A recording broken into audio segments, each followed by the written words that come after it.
মূলধন জাতীয় আয় এবং মুনাফা জাতীয় আয়ের মধ্যে পার্থক্য। মূলধন জাতীয় আয়ের ক্ষেত্রে এটা হলো দীর্ঘমেয়াদী সুবিধা দেয়। বড় অঙ্কের আয় বা প্রাপ্তি, অনিয়মিত লেনদেন।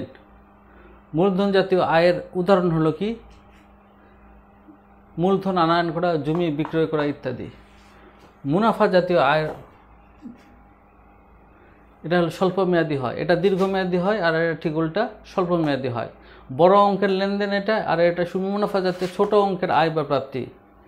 এটা অনিয়মিত লেনদেন, এটা হলো নিয়মিত লেনদেন। মুনাফা জাতীয় আয়ের উদাহরণ হলো পণ্য বিক্রয়, কমিশন প্রাপ্তি, সেবা আয় প্রাপ্তি ইত্যাদি। মূলধন জাতীয় ব্যয় বা প্রদান এবং মুনাফা জাতীয় ব্যয়ের মধ্যে পার্থক্য কী? ওই একই, যে এটা দীর্ঘমেয়াদী, মূলধন জাতীয় ব্যয় হলো দীর্ঘমেয়াদী, এটা সবই একই। পার্থক্য শুধু এটা যে এটা আয়, এটা ব্যয়। দেখো এখানে যা আছে এখানেও তা আছে। তো দীর্ঘমেয়াদী সুবিধা, আর এটা হলো মুনাফা জাতীয় ব্যয়ের ক্ষেত্রে স্বল্পমেয়াদী সুবিধা। এটা বড় অঙ্কের ব্যয়, আর এটা ছোট অঙ্কের ব্যয়। এটা অনিয়মিত ব্যয়, এটা নিয়মিত ব্যয়। মূলধন জাতীয় ব্যয়ের উদাহরণ হলো আসবাবপত্র ক্রয়, জমি ক্রয়, দালান ক্রয় ইত্যাদি। আর মুনাফা জাতীয় ব্যয়ের ক্ষেত্রে উদাহরণ হলো পণ্য ক্রয়, বেতন প্রদান, মজুরি প্রদান, ভাড়া প্রদান ইত্যাদি। তো এখন আমরা দেখব যে নিচের লেনদেনগুলো কোন ধরনের, মূলধন না মুনাফা জাতীয়, সেটা আমরা দেখব। তো আমাদের ক্ষেত্রে কি, মূলধন জাতীয় হতে হলে 3টা শর্ত পুরা করতে হবে। মূলধন জাতীয় হতে হলে 3টা শর্ত পুরা করতে হবে। সেই শর্তগুলো কি? দীর্ঘমেয়াদী সুবিধা, বড় অঙ্ক, সেটা অঙ্কটা, সে লেনদেনের অঙ্কটা বড় হবে। অনিয়মিত লেনদেন, মানে এটা হলো কন্টিনিউয়াস না, অনিয়মিত। আর মুনাফা জাতীয় হতে হলে কি হতে হবে? 3টা শর্ত পুরা করতে হবে। কি কি শর্ত? একটা হলো স্বল্পমেয়াদী সুবিধা, ছোট অঙ্কের লেনদেন, নিয়মিত লেনদেন। যেরকম মূলধন আনয়ন করা হয়েছে, এই যেখানে মূলধন আনয়ন, 1 নম্বর মূলধন আনয়ন, এটা কোন ধরনের, মুনাফা জাতীয় না মূলধন জাতীয়? তো প্রথম কথা হলো মূলধন জাতীয়ের ক্ষেত্রে এটা দীর্ঘমেয়াদী সুবিধা দেয়, বড় অঙ্কের লেনদেন। আর এটা হলো অনিয়মিত। অনিয়মিত মানে মূলধন কখনো প্রতি মাসে নিয়ে আসে না। মূলধন ব্যবসা প্রতিষ্ঠানে সাধারণভাবে একবারই নিয়ে আসে। তো সেই জন্য মূলধন আনয়ন কি? মূলধন আনয়ন মানে কি? এটা হলো আয়, মূলধন জাতীয় আয়। জমি, দালান কোটা, মেশিন বিক্রয়। বিক্রয় মানে কি? বিক্রয় মানে আয় পাওয়া গেল, আয়। এখন তাহলে এটা মুনাফা জাতীয় না মূলধন জাতীয়? তো জমি, দালান, মেশিন বিক্রয়ের ফলে কি হয়? এটা হলো বড় অঙ্কের লেনদেন হয়, বড় অঙ্কের টাকা পাওয়া যায়। তারপরে হলো কি?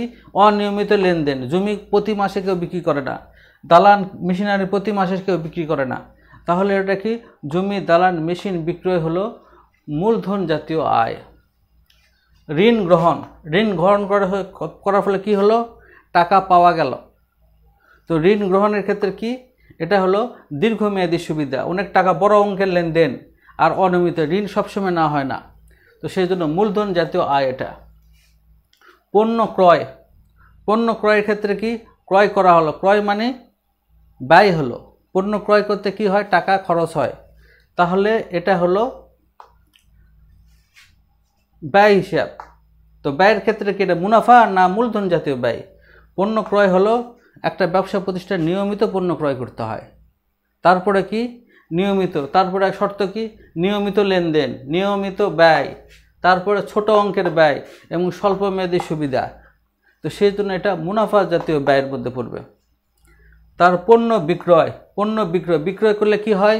বিক্রয় করলে আয় হয়, প্রাপ্তি হয়। তাই মূলধন জাতীয় আয় প্রাপ্তি না মুনাফা জাতীয়? বিক্রয় হলো নিয়মিত করতে হয়। পণ্য বিক্রয় একবার করলে হয় নাকি? প্রতিনিয়ত বিক্রয় করতে হয় ব্যবসা প্রতিষ্ঠানে। তাহলে এটা ছোট অঙ্কের লেনদেন, নিয়মিত লেনদেন। সেই জন্য এটা হলো মুনাফা জাতীয় আয়। জমি, দালান কোটা, মেশিন ক্রয়। জমি অথবা জমি ক্রয় লেখা আছে, দালান কোটা ক্রয় কিংবা মেশিন ক্রয় করলে কি হয়? আয় হয়। আর এখন মূলধন জাতীয় না মুনাফা জাতীয়? যেহেতু এটা বড় অঙ্কের, প্রতি মাসে কেউ হলো মেশিন ক্রয় করে না, দালান ক্রয় করে না, জমি ক্রয় করে না, তাহলে এটা কি? মূলধন জাতীয়। মূলধন জাতীয় ব্যয়, ক্রয় করলে কি হয়, ব্যয় হয়, যেটা হলো মূলধন জাতীয় ব্যয়। এটা আসে, এটা পরীক্ষাতে অনেক বোর্ড পরীক্ষায় আসছে যে মেশিনারি ক্রয় কোন ধরনের, কোন জাতীয় ব্যয়, এটা মূলধন জাতীয় ব্যয়।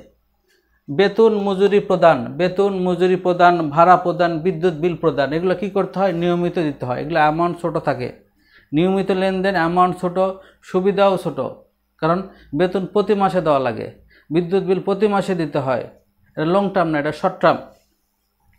তো সেই জন্য এগুলো কি মুনাফা জাতীয় ব্যয়, মুনাফা জাতীয় ব্যয়।